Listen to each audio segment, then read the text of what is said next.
বিসমিল্লাহির রহমানির রহিম। ومنهم من يقول ائذن لي ولا تفتني ألا في الفتنة سقطوا وإن جهنم لمحيطة بالكافرين।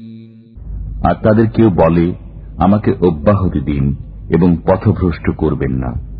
শুনে রাখো, তারা তো পূর্ব থেকে পথভ্রষ্ট এবং নিঃসন্দেহে জাহান্নাম এই কাফিরদের পরিবেষ্টন করে রয়েছে। ইন তুসিবকা হাসানাতুন তাসুহুম ওয়া ইন তুসিবকা মুসিবাতুন ইয়াকুলু ক্বাদ আখাযনা আমরানা মিন ক্বাবলু ওয়া ইয়াতাওয়াল্লাউ ওয়া হুম ফারিহুন।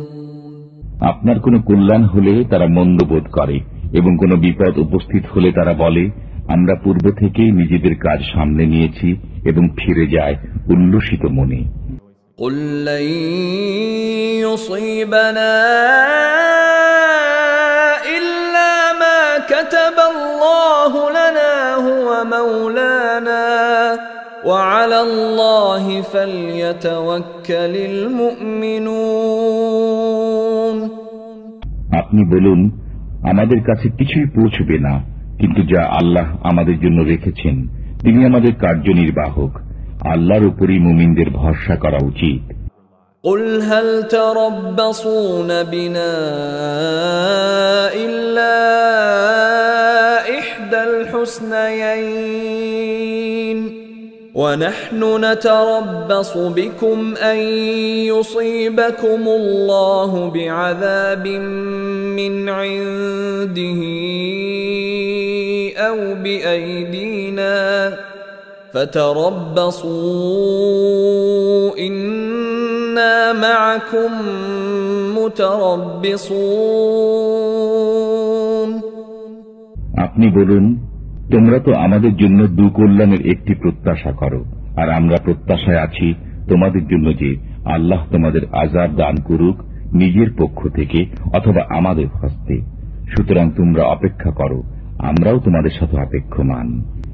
قُلْ أَنفِقُوا طَوْعًا أَوْ كَرْهًا لَّن يُتَقَبَّلَ مِنكُمْ إِنَّكُمْ كُنتُمْ قَوْمًا فَاسِقِينَ।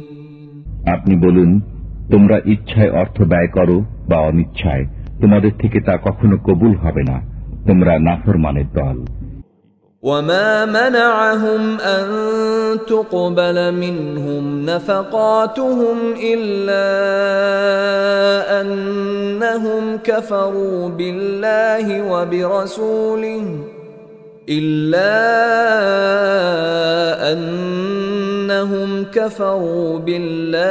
وَبِرَسُولِهِ وَلَا يَأْتُونَ الصَّلَاةَ إِلَّا وَهُمْ كُسَالَى وَلَا يُنفِقُونَ إِلَّا وَهُمْ كَارِهُونَ।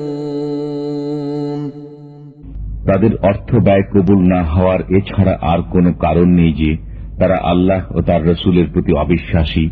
তারা নামাজে আসে অলসতার সাথে আর ব্যয় করে সংকুচিত মনে।